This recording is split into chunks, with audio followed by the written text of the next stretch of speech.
İbrahim surəsində Allah buyurur: namazlarınıza və orta namazınıza riayət edin. Təvazukarlıqla Allaha itayət üçün ayağa qalxın. Namaz qılandan sonra Allahı bütün hallarda ayaq üstə oturaraq uzandığınız halda yad edin.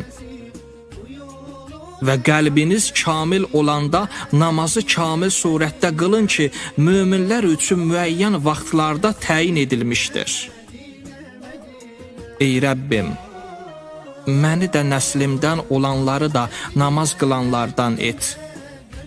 Ey Rəbbim, duamı qəbul et. Peyğəmbər əleyhissalam buyurur, Allah namazı mənim gözlərimin nuru etdi. Yemək acın, su teşnənin məhbubu olduğu kimi namazı da mənim məhbubum etdi.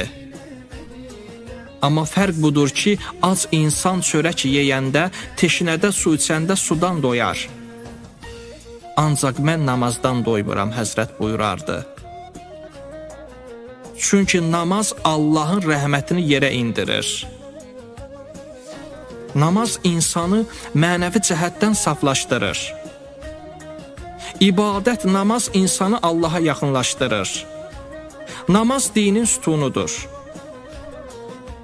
Ona görə İmam Cəfər Sadiq əleyhissalam buyurur ki, Allahın yanında ən sevimli iş namazdır və peyğəmbərlərin insanlara son tövsiyəsidir. Ona görə insandan soruşulan ilk şey namaz olacaq. Əgər insanın namazı doğru olsa, o biri əməllərinin hesabı aparılmayacaq. Yox, əgər doğru olmasa, digər əməllərinin hesabı aparılacaq. Hədisdə var, namaz ixlası möhkəmləndirir və insandan təkəbbürlülüyü uzaqlaşdırır.